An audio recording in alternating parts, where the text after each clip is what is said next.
Deus, irmãos, por mais uma oportunidade de estudarmos a nossa lição da Escola Bíblica Dominical, continuando o tema do trimestre, o verdadeiro pentecostalismo, a atualidade da doutrina bíblica sobre a atuação do Espírito Santo, né? Então, os dons espirituais, o batismo do Espírito Santo, a pessoa do Espírito Santo, tudo isso nós estamos revendo, né? Relembrando, voltando à origem, né, desse movimento pentecostal que se inicia através da Bíblia, né? O estudo da Bíblia. Quando a gente conhece a história, que os irmãos começaram a estudar, se debruçar ali sobre a Bíblia, a respeito de como o Espírito Santo operava, né? E eles começam a buscar, são batizados com o Espírito Santo, e tudo isso se parte, né, de examinar as Escrituras. Buscaram, pediram, e Deus concedeu o dom do Espírito Santo. Então, é isso que nós estamos estudando. E isso é atual. É para os últimos dias, como diz a palavra do Senhor, que o Senhor derramaria seu Espírito sobre toda a carne. E nós precisamos experimentar, viver isso, pois isso é para instrumentalizarmos a pregar o Evangelho, né? Um Evangelho com poder.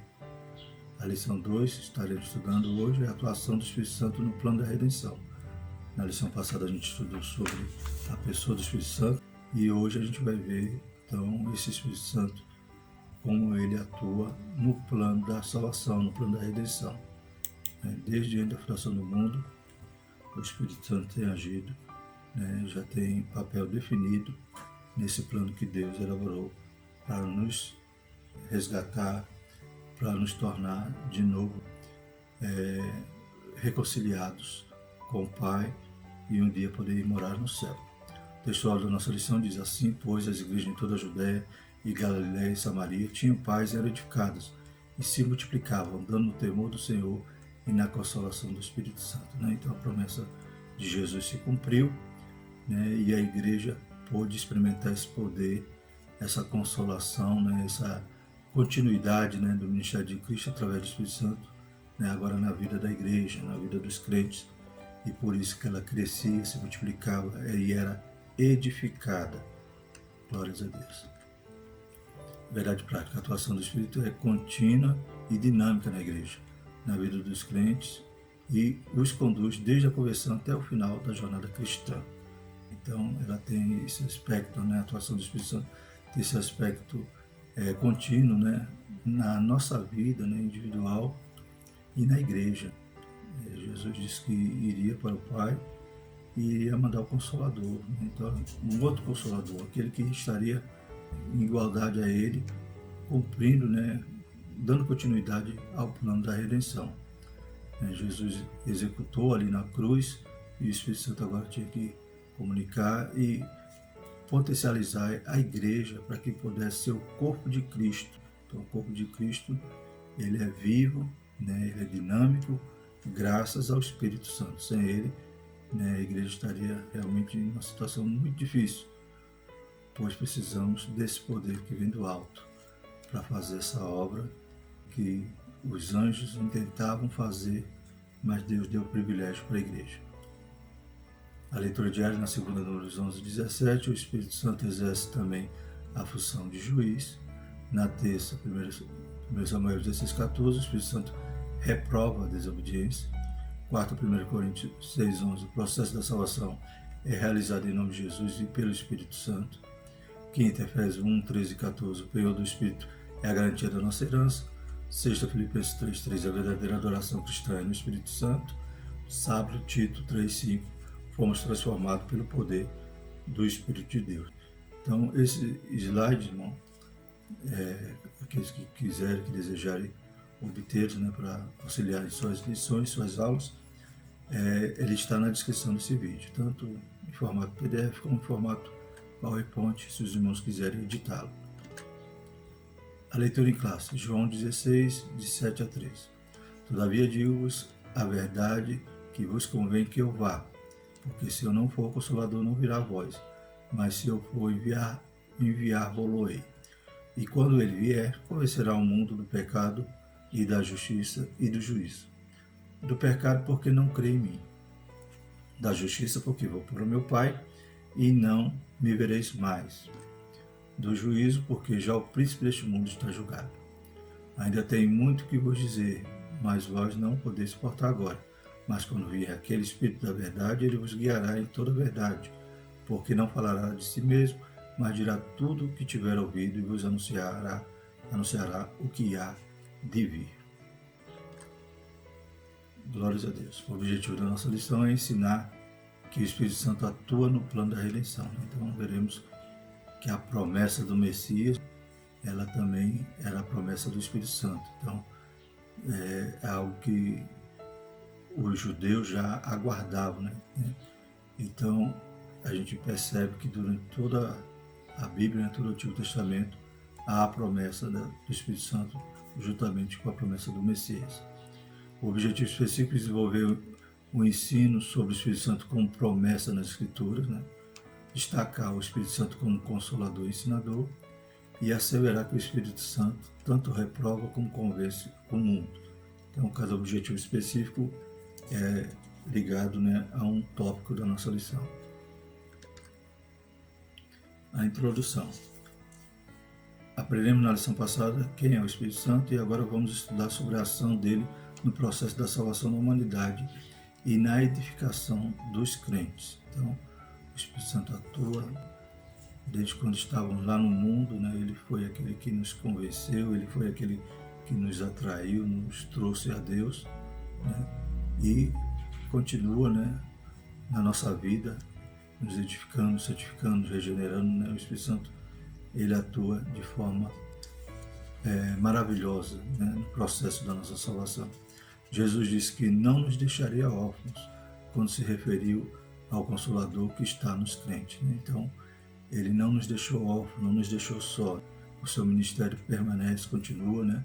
Hoje a igreja é a agência de Deus, mas só consegue fazer algo, né, como a própria palavra diz, né, que sem ele nada podemos fazer.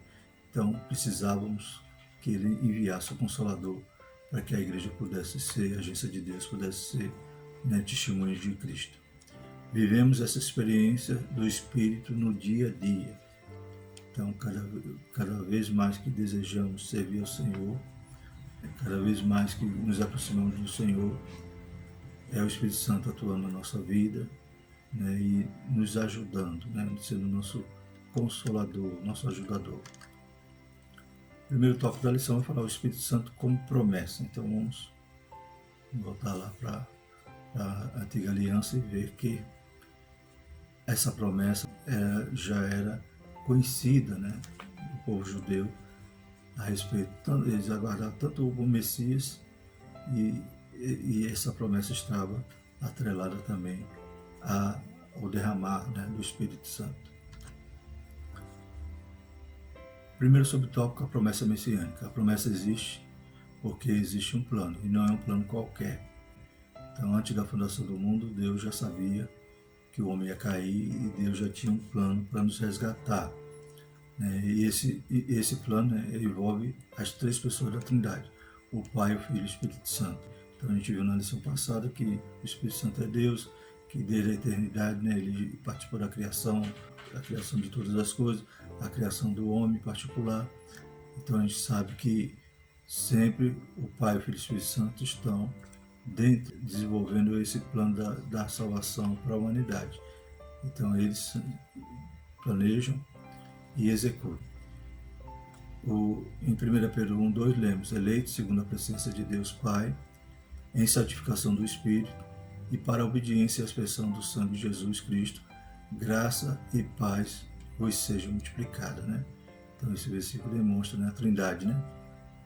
Deus Pai, né, nos elegendo através da sua presciência, né, ele conhecendo todas as coisas, em santificação no Espírito. Então é a obra que o Espírito faz, né, desde o momento que nos resgata, que nos convence, né, ele vai desenvolver esse processo de santificação na nossa vida e a expressão do sangue de Jesus, tá vendo? Então a Trindade aí no plano da nossa redenção. Deus anunciou diversas vezes e de diversas maneiras para os profetas a vinda do seu Filho como Salvador do mundo.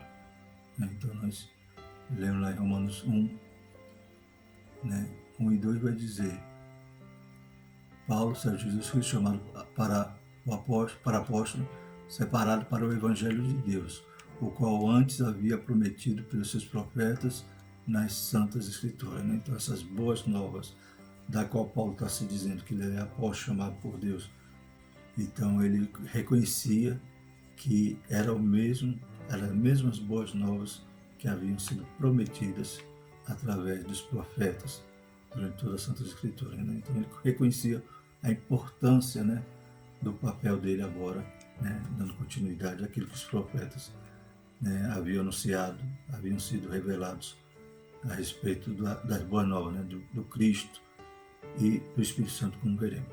Isso significa a participação do Espírito Santo, de modo que a promessa messiânica é acompanhada da promessa do Espírito. Né? Então temos em alguns versículos algumas referências que sempre eles esperavam o Espírito Santo. Isaías 32:15, até que se derrame sobre nós o Espírito lá do alto. Então o deserto se tornará em campo fértil e o campo fértil será reputado por vós. E isso também é confirmado no Novo Testamento. Vemos aí Lucas 4:18. O Espírito do Senhor é sobre mim, pois que me ungiu para evangelizar os povos, enviou-me a curar os quebrantados de coração. Então a gente sabe que essa promessa está lá em Isaías também, e Jesus, o seu ministério também, ele anuncia, né, se inaugura dizendo: hoje se cumpriu essa escritura, que o Espírito Santo estava sobre ele, cumprindo que viria e veio, né? A salvação e a plenitude do Espírito são anunciadas de antemão no Antigo Testamento para todo o povo. Então, em Isaías temos essas promessas, e Joel, que é, né, conhecido como profeta pentecostal. Né? E há de ser que depois derramarei o meu Espírito sobre toda a carne, e vossos filhos e vossas filhas profetizarão, os vossos velhos terão sonhos, e os vossos jovens terão visões. E há de ser que todo aquele que invocar o nome do Senhor será salvo, porque no Monte Sião e em Jerusalém haverá livramento, assim como o Senhor tem dito, e nos restantes que o Senhor chamar. Né? Então, glórias a Deus, a promessa, né, ela não deixava dúvida que o Espírito Santo, ao ser derramado, ia nos conduzir a essa salvação, a essa condição de invocar o nome do Senhor para ser salvo. Que a Bíblia vai dizer que ninguém vai dizer que Jesus Cristo é o Senhor se não for pelo Espírito. Alguém pode até falar de boca para fora, mas para falar sinceramente é movido pelo Espírito Santo de Deus. Na Antiga Aliança, né, há uma diferença da atuação do Espírito Santo antes e depois do Pentecostes. Então sabemos que o Espírito Santo sempre atuou com poder, com glória. O alcance, né, dessa ação é diferenciado, porque no Antigo Testamento o Espírito Santo atuava de forma esporádica, né? Ele enchia, né? Ele capacitava um ou outro, né, de forma esporádica. Mas hoje não, hoje ele é derramado, né? Ele está sobre todos nós, ele, né, todo crente tem o Espírito Santo e ele quer batizar, quer dar dons, quer instrumentalizar a toda a sua igreja. Então o Espírito Santo hoje, o seu alcance é muito maior, né, na sua ação. As múltiplas manifestações do Espírito são conhecidas desde o Antigo Testamento. E uma delas era a capacitação das pessoas para obras específicas, como a do profeta ou a da liderança. Então a gente viu que, né, era pessoas, né, e obras específicas. O Espírito Santo vinha e atuava na vida daqueles. Né, profeta, líderes, né?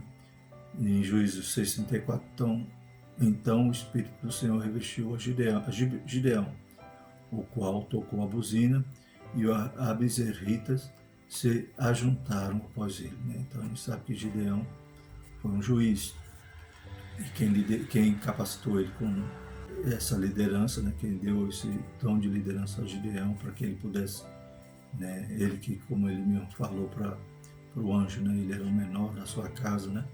Sua família era menor e ele era o menor da sua casa, mas Deus o levanta ali para ser um juiz, um libertador. Né? E é o Espírito Santo que revestiu a Gideão conforme as Escrituras.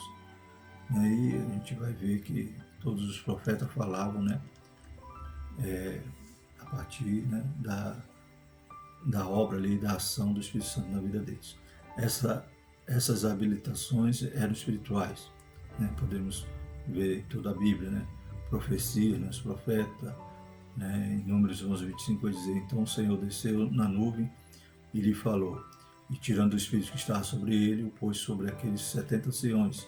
E aconteceu que quando o espírito repousou sobre eles, profetizaram, mas depois nunca mais. Então Deus pega o Espírito Santo, né, que já era na vida de Moisés, e distribui ali na vida daqueles 70 anciões, e eles são cheios e começam a profetizar no arraial, né? Então, também revelações, né, Ezequiel 8:3, né, o Espírito Santo que era aquele que levantava ele, aquele que colocava, dava sonhos, visões, revelações, milagres, né? Então a gente vê na vida de Elias, né? Lá em 1 Reis 18:12, né? O próprio Obadias diz: não, eu vou lá avisar Acabe que o Senhor apareceu, daqui a pouco o Espírito Santo vem, te toma e leva para outro lugar. E como é que se dará, né, da minha vida? Então ele temeu, pensando que Elias poderia sair dali, mas ele vai chamar Acabe, e Acabe então conversa com Elias. Também aptidões individuais, artísticas, né? Então lá em Êxodo 31:3, né, a gente vai ver: eis que tem chamado por nome a Bezalel, filho de Uri, filho de Ur, da tribo de Judá, e o enchi do Espírito de Deus, de sabedoria e de entendimento, e de ciência de todo artifício, para inventar invenções e trabalhar em ouro, em prata e em cobre. Então, o Espírito Santo capacitou aqueles homens para que eles pudessem fazer a obra, né, dos utensílios ali do templo, ou melhor, do tabernáculo. E habilidade para liderança militar e política, né? Então, Juízes, a gente vê isso. Zacarias, né? O Espírito Santo era aquele que capacitava Zorobabel para aquela grande missão de retornar, né? E de dar início ali à obra do templo. Então a gente vê que o Espírito Santo, ele nunca deixou de agir. Durante todo o Antigo Testamento, era ele que agia com poder e glória na vida dos seus servos. Terceiro subtópico, a promessa do Consolador. A vinda do Consolador estava associada à volta de Jesus ao céu. Então a gente vê que Jesus vai dizer: convém que eu vá, porque se eu não for, o Consolador não virá a vós. Então, esse processo, né, de Jesus ir, para o Consolador vir, se dá por quê? Porque Jesus, para ir, ele tinha que consumar a obra, né, ali na cruz. Ele teve que ser fiel até a morte de cruz, e depois ressuscitou ao terceiro dia, e foi em seguida, né, a partir de alguns dias, ele foi assunto aos céus. E quando ele vai, então, ele viu o Consolador. Então, faz parte do plano de Deus, né? Então, era uma promessa condicional, né? O Espírito Santo, para descer, Jesus tinha que completar aquela obra. Isso porque o cumprimento dessa promessa estava vinculado à obra expiatória do Calvário. Jesus disse também que tinha muita coisa para ensinar aos seus discípulos, mas eles ainda não estavam preparados para ouvir e não poderiam suportar a mensagem sem a ação do Espírito. Então o Espírito, além de descer para ajudar, ainda tinha muitas coisas a anunciar, inclusive aquilo que haveria de vir. Tudo isso atrelado à obra ali expiatória do Calvário. Atos 2, 32 e 33 vai dizer o seguinte: Deus ressuscitou a este Jesus, do que todos nós somos testemunhas, de sorte que, exaltado pela destra de Deus e tendo recebido do Pai a promessa do Espírito Santo, derramou isto que vós agora vedes e ouvis, né? Então, exaltados pela destra de Deus, ou seja, Jesus chega lá ao seu lugar de glória, né? A glória que já tinha desde antes da fundação do mundo. Ele volta à destra do Pai e envia o Consolador. O Espírito Santo consola e ensina. Primeiro subtópico, o Consolador, né? Está lá no versículo 7 que diz: todavia digo-vos a verdade, que vos convém que eu vá, porque se eu não for, o Consolador não virá a vós, mas se eu for, enviar-vos-ei. Então, é um título ali, né? É um atributo, uma função do Espírito Santo, Consolador. O termo grego parakletos vem da preposição para, ao lado de próximo, e do verbo kaleo, chamar, convocar. De modo que essa palavra significa defensor, advogado, intercessor, auxiliador, ajudador, paracleto, né? Então, esse termo consolador, né, ou parácletos, né, do grego, ele tem esses diversos significados, né? Defensor, advogado, né? Então é aquele que vem ajudar, né? Aquele que vem estar do lado, assistir, né? Este vocábulo aparece 5 vezes no Novo Testamento. 4 vezes se refere ao Espírito Santo, né? Está lá em João, e uma ao Senhor Jesus traduzido por advogado lá em 1 João. Então, em 1 João vai dizer que Jesus é o advogado, né? Ele está lá à destra de Deus, é o nosso advogado no céu. E o Espírito Santo é o nosso consolador na terra, o nosso ajudador. A ideia de paraquedas é de alguém chamado para estar ao lado para ajudar. A tradução consolador é mais apropriada no contexto da promessa anunciada por Jesus no Evangelho de João. Segundo, também ele é um ensinador, no segundo subtópico. O Espírito Santo é alguém como Jesus, da mesma substância, glória, poder e majestade. Então já estudamos isso, né? Então ele é da mesma substância, né? Não tem como dividir, né? Razão pela qual o Senhor se refere a ele como outro consolador. Então, também estudamos na semana passada que quando a promessa diz enviarei o outro consolador, é o outro igual a ele, né? Se a gente for ver no grego, né, é alós, né? E se fosse um consolador de outra qualidade, seria hétero a palavra, né? Mas é o outro consolador igual. O ensino era parte do ministério de Jesus, de modo que essa tarefa é parte também da atuação do Espírito Santo, né? Então, tudo que Jesus foi, né? Tudo que Jesus os ofícios que Jesus exerceu aqui, o Espírito Santo continua exercendo, né? E hoje usando a igreja, então, que é o corpo de Cristo. Então é importante, né, que venhamos também reconhecer a nossa função, né, irmãos? A função como corpo de Cristo. Paulo reconhecia, né? Dizia aquele evangelho, né, aquela boa nova que estava sendo, né, anunciada pelos profetas. Paulo dizia: eu sou continuidade, eu tenho que, né, fazer a minha parte nesse processo, nesse plano. E a igreja como corpo de Cristo não é apenas um ajuntamento, não é apenas, né, uma comunidade, é o corpo de Cristo e dotada, né, pelo Espírito Santo para podermos executar essa obra. Então, venhamos reconhecer a importância do nosso papel e não negligenciamos isso. Mas aquele Consolador, o Espírito Santo, que o Pai enviará em meu nome, vos ensinará todas as coisas e vos fará lembrar de tudo quanto vos tenho dito, né? Então o Espírito Santo nos ensina e nos faz lembrar o que Jesus falou, né? Então, por isso os discípulos iam ficar órfãos, porque eles iam ter o Espírito Santo para que pudesse dar continuidade, lembrá-los, né? Esclarecê-los, né, a respeito da obra do Senhor, né, dos ensinos de Jesus. Então,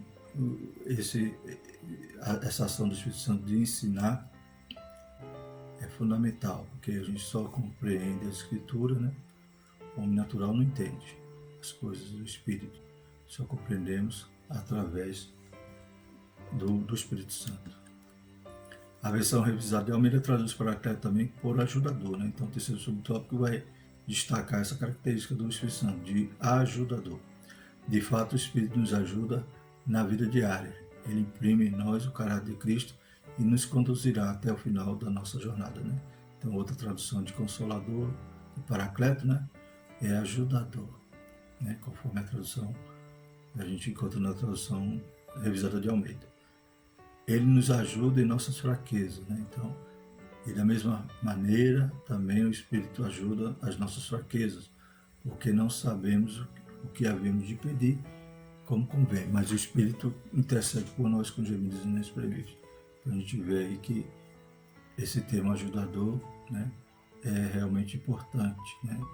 Lembrarmos que ele é o nosso ajudador. Então o Consolador é tudo isso, né? Glórias a Deus. E ele muitas das vezes intercede por nós, né? Nós temos Cristo intercedendo à destra de Deus e o Espírito Santo intercedendo por nós com gemidos inexprimíveis, né? Ele ajudando-nos em nossas fraquezas. Jesus disse que o ajudador vos fará lembrar de tudo quanto vos tenho dito, né? Então ele nos ajuda a lembrar. Mas lembrar de quê? Do que a gente leu, do que a gente ouviu, como próprios discípulos iam lembrar do que Jesus falou, né? E a inspirá-los depois para registrar, né, os evangelhos. Essa ajuda do Espírito não nos desobriga de estudar a Bíblia. É bom ressaltar essa verdade, porque ainda há o que defende a ideia de que não é preciso estudar e nem se preparar para fazer a obra de Deus. Então, se eu não ler a Bíblia, como é que eu vou pregar? Se eu não tiver abastecido com a palavra, né, alimentado com a palavra, como o Espírito Santo me fará lembrar, né? A gente vê que isso é prático, né?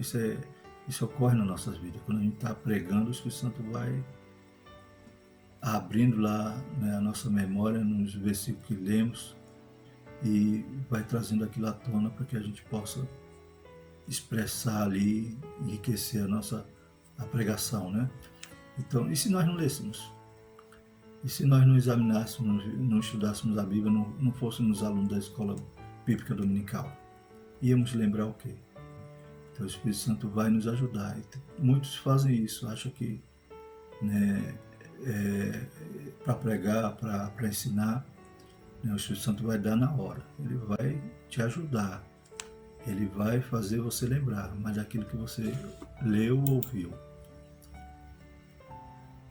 Terceiro tópico da nossa lição, então eu vou falar: o Espírito Santo reprova e convence o mundo, né? Então, fiquei assim, procurando essa questão do reprova, né? Reprova por quê, né? Porque através do convencimento, né, ele vai nos afrontar, né? Ele vai mostrar que estamos errados, né? O mundo está errado, né? Aqui no livro de apoio desse trimestre, vai dizer que, né, o verbo que aparece como convencer, em quando ele vier, convencerá o mundo do pecado, da justiça e do juízo, em João 16:8, é elenkó, né, em grego, que significa, além de convencer, reprovar, refutar, admoestar, repreender, né? E também no dicionário Vini vai dizer condenar. Então, a gente vai estudar isso agora. Primeiro subtópico: o Espírito Santo convence o mundo do pecado. A ideia do verbo convencer é persuadir, né? Então, outro significado, persuadir. Mas além de persuadir, ele tem toda essa característica de confrontar, né? De exortar, né? De refutar. Ou seja, ele vai trazer, né? Vai nos persuadir a verdade, né? Mas para mostrar a verdade, ele vai mostrar o nosso erro. Então, por isso que ele reprova o mundo, reprova as nossas práticas pecaminosas. É o Espírito Santo que convence ou persuade o mundo do pecado. Então, a partir do momento que ele nos mostra o erro, a gente vai ser convencido de que ele é a verdade, né, que Cristo, né, a gente vai crer em Cristo, como a gente vai ver agora, que o pecado se trata da incredulidade. O Espírito Santo vai nos persuadir, vai nos convencer sobre isso. Jesus disse pecado e não pecados. Isso porque ele não está falando de alguns pecados ou transgressões específicas, mas da incredulidade. Isso é o pecado. Então está escrito: do pecado porque não crê em mim. Então, o pecado que o Espírito Santo vai nos convencer, né, em primeiro plano, é da incredulidade, de não crer em Jesus, né? Aí tem essa referência interessante, João 3,18: quem crê nele não é condenado, mas quem não crê já está condenado, porquanto não crê no nome do unigênito Filho de Deus. É o que acontecia, né, quando Jesus ensinava, né, aos fariseus, aos escribas, né, e eles não queriam crer em Jesus, pelo contrário, dizia que Jesus era mentiroso, Jesus era pecador, né? Jesus blasfemava, Jesus até dizia que Jesus, quando repreendia, quando expulsava algum demônio, Jesus expulsava por Beelzebul. Então essa incredulidade é que nos torna condenados, né? Lá em João, capítulo 8, versículo 46, diz: quem dentre vós me comete pecado? Né? Então Jesus respondendo ali aqueles escribas e fariseus: cadê meu pecado? Me mostra o meu pecado. Aí Jesus conclui, né? E se vos digo a verdade, por que não credes? Essa incredulidade é que o Espírito Santo vai nos convencer desse pecado. Né? Então, a partir do momento que o Espírito Santo vem agir na nossa vida ali no mundo, quando éramos pecadores, glórias a Deus. O primeiro passo para que nós pudéssemos nos render a Cristo foi convencer que Jesus é o Salvador, que Jesus tem poder para perdoar nosso pecado, que Jesus tinha poder para nos lavar, e por isso que a gente foi até Ele, porque nós cremos nisso. Todo aquele que levantou a mão, que aceitou Jesus, primeira coisa, ele teve que crer para poder ser salvo. A salvação é pela graça e mediante a fé. Fé é crer, né? Então, o primeiro ponto que o Espírito Santo nos convence é do pecado. Pecado porque não crê em mim. Então, a porta para a gente alcançar a graça é crer. Amém? Então, quem crê nele não é condenado, mas quem não crê já está condenado, porquanto não crê no nome do unigênito Filho de Deus. Então, aqueles homens que Jesus ensinava, eles não queriam acreditar em Jesus. E todos aqueles que criam em Jesus, que acreditavam, chegavam a ele e alcançavam a salvação. Né? A gente vê lá os dois ladrões ali na cruz, ao lado ali, crucificados ao lado de Cristo. A Bíblia vai dizer que os dois, né, zombavam de Cristo, mas em determinado momento teve um que creu. Olhou para Jesus, né, defendeu Jesus, disse, ele repreendeu o outro, né, disse, nós estamos aqui porque merecemos, ele que mal fez. E ele olhou para Jesus e creu que Jesus era o Filho de Deus. Ele disse, Seu Jesus, né, lembra de mim quando entrares, né, no paraíso. E Jesus disse, hoje mesmo estará comigo, né? Então nós vemos que ele creu e foi salvo. É o Espírito que torna as pessoas conscientes de seu estado de miséria espiritual e as leva a reconhecerem o Senhor Jesus como seu Salvador.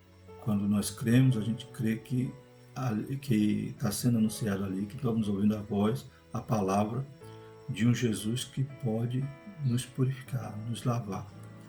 Né? Então ele nos convence que nós estamos sujos, né? Que estamos com os trapos de imundícia, né? Que nós somos miseráveis, mas nós cremos e vamos até Ele. O Espírito Santo de Deus que faz essa obra, ele vai nos conscientizar que nós somos pecadores, não pelas obras de justiça que houvéssemos feito, mas segundo a sua misericórdia, nos salvou pela lavagem da regeneração e da renovação do Espírito Santo. Tito 3,5. Né? Então nós não temos mérito nenhum. Nossa única atitude que pode nos conduzir à salvação foi nos arrepender, crer, mas era tudo sujo, era tudo, né, como diz aqui no versículo, né, a nossa obra de justiça não servia para nada, mas foi a misericórdia dele que nos lavou, né? Vai lavar quem está sujo, né? Nos regenerou, vai formar nova criatura, porque a velha não servia para nada, e nos renovou no Espírito Santo. Então é o Espírito Santo que faz essa obra maravilhosa na nossa vida. Por isso nós glorificamos a Deus, pois saímos do lago de lama, né, o lodo, e ele nos firmou os pés sobre uma rocha. O Espírito Santo convence o mundo da justiça. Então lá no versículo 10. A justiça que o Espírito Santo convence o mundo é a justiça impecável de Cristo. Isso porque Jesus morreu e ressuscitou dentre os mortos e está à destra de Deus, intercedendo por nós. Ele voltou para o Pai e o mundo não o vê, mas o Consolador continua persuadindo as pessoas da justiça de Cristo. Né? Então no verso 10 diz, da justiça, porque vou para o meu Pai e não me vereis mais. Ou seja, Jesus está dizendo ali, vai convencer da justiça, dizendo que o que Jesus fez na cruz foi eficaz. A morte de Jesus, o sacrifício de Jesus foi aceito, glórias a Deus. Ou seja, a substituição. Jesus pagando o preço, nosso preço na cruz, Deus recebeu. E por isso ele vai para o Pai, porque ele consumou, né? Está consumado essa obra. Jesus venceu ali na cruz. Então a justiça de Deus foi feita, porque hoje Deus não olha mais para nós pecadores, mas olha para nós pecadores remidos, lavados pelo sangue de Jesus. Então ele voltou para o Pai e o mundo não vê, mas o Consolador continua persuadindo as pessoas da justiça de Cristo. Mas este, havendo oferecido o único sacrifício pelos pecados, está assentado para sempre à destra de Deus. Hebreus 10:12. Então Jesus cumpriu, foi eficaz, o sacrifício dele foi aceito, glórias a Deus. E por isso nós podemos ser justificados, porque o sangue de Jesus nos purifica de todo pecado. É por meio do Espírito que todos nós chegamos à convicção de que necessitamos da salvação. Então sabemos que todos os pecados destituídos estão da glória de Deus, né, como diz lá em Romanos, e fomos convencidos pelo Espírito Santo que precisávamos do Salvador, pois nós de forma alguma poderíamos pagar, né, poderíamos cumprir algo que, né, fizesse com que nossos pecados fossem cobertos, pois Jesus cobriu, né, nossos pecados com seu sangue. O Consolador nos leva a Jesus, o nosso advogado. Temos um advogado para com o Pai, Jesus Cristo justo, e Ele é a propiciação pelos nossos pecados, e não somente pelo nosso, mas também pelos de todo o mundo. Terceiro subtópico, o Espírito Santo convence o mundo do juízo. Jesus disse ainda, e do juízo, porque já o príncipe deste mundo está julgado, né? Ao mesmo tempo que Jesus fez justiça por nós, ali o Espírito Santo também vai nos convencer que Jesus estava também aplicando juízo. Que juízo é esse? Primeiro, o príncipe deste mundo é uma referência a Satanás, derrotado com a vitória de Cristo no Calvário. Então, o príncipe deste mundo já está julgado, ou seja, Jesus estava ali dizendo, né, através daquele ato na cruz, e o Espírito Santo vai nos comunicar isso, vai nos convencer disso, de que o inimigo de nossas almas já está julgado, já está condenado, né? Falta só executar a pena. Isso é daqui a pouquinho, quando se cumprir todas as coisas. O Espírito Santo convence o mundo do juízo, ou seja, trata-se de julgamento. Que julgamento? Nossos pecados foram julgados em Cristo na cruz, né? Nossos pecados foram julgados e nós, pela misericórdia do Senhor, fomos absolvidos porque Jesus tomou para si as nossas dores. E Satanás perdeu as multidões do mundo que vieram a Jesus pela ação do Espírito Santo. Então, tudo aquilo que o inimigo intentava, né, tragar, todas as almas que o inimigo já as possuía, no sentido de que o salário do pecado é a morte, o inimigo perdeu ali na cruz, né? Pois Jesus salvou, né, Jesus resgatou. Mas esse julgamento se refere ao mesmo tempo ao julgamento de Satanás, que já começou e será concluído na consumação dos séculos. Então, quando a pena será, né, aplicada ali a Satanás, a seus anjos e a todos aqueles que optaram por tal, né? O diabo ainda luta numa batalha que já foi perdida. Esse juízo é uma referência ao julgamento do nosso pecado na cruz do Calvário e ao mesmo tempo ao julgamento de Satanás, que já foi vencido por Jesus na sua morte e ressurreição. Graças a Deus. Então, sabemos que somos mais do que vencedores em Cristo Jesus. Então, a morte de Jesus na cruz, o que o Espírito Santo quer nos convencer é isso, né? Que somos pecadores, né? Mas precisamos crer, né? Precisamos, pela fé, receber essa salvação, né? Mediante a fé, como diz a palavra do Senhor. Então, o Espírito Santo vai gerar tudo isso em nós, né? Vai nos convencer, aleluia, e vai gerar essa fé em nós. Louvado seja o nome do Senhor. Vai nos convencer também da justiça, né? Ou seja, o que Jesus fez na cruz é suficiente para nos resgatar, nos lavar, nos tornar santos e um dia, aleluia, podemos habitar na glória. E do juízo que a justiça de Deus, né, já foi aplicada em Satanás e em nós, através do momento que o Senhor também nos justifica.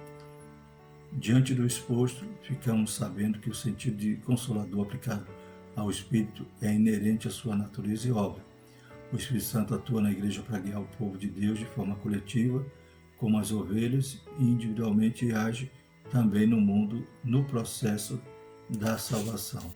Ele, dando continuidade à obra de Cristo, hoje de forma muito mais, um alcance maior, né? Pois hoje o Espírito é derramado sobre toda a carne, né?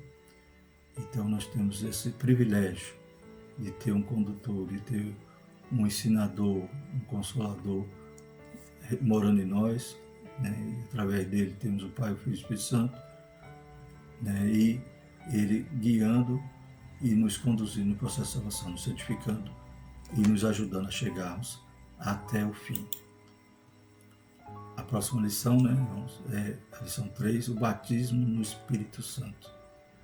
Graças a Deus, como já citamos no início, tudo isso, né, a gente tem aprendido, aleluias, buscando as experiências do movimento pentecostal, né, daquilo que foi acendido lá no início do século XX, né, foi reacendido, glórias a Deus, explodiu no mundo todo, né, o pentecostalismo, mas sempre com base bíblica, louvado seja o nome do Senhor, né?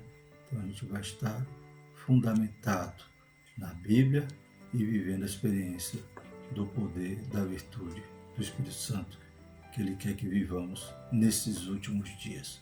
Amém? Graças a Deus. Vamos agradecer ao Senhor. Aleluia, por tudo que o Senhor tem nos concedido, pela sua graça e pelo Espírito Santo na vida de cada um de nós. Maravilhoso Deus, obrigado, Senhor, mais uma vez, por essa rica lição. Que o Teu Espírito Santo faça lembrar, Pai, cada professor, cada aluno, tudo aquilo que temos aprendido. Deus Santo, vai visitando cada classe, Pai, nesse próximo domingo. Deus Santo, encha do Teu Espírito a vida de cada aluno, de cada crente, cada professor, superintendente, secretário, aleluia, que possam ser capacitados, Pai, que possam ter a virtude do alto, Pai, para fazer a Tua obra, aleluia, Pai, com todo o poder que o Senhor requer nesses últimos dias. Somos o Teu corpo, Jesus, aleluia, e precisamos do Teu Espírito. Abençoa a Tua igreja, livra-nos do mal, Pai.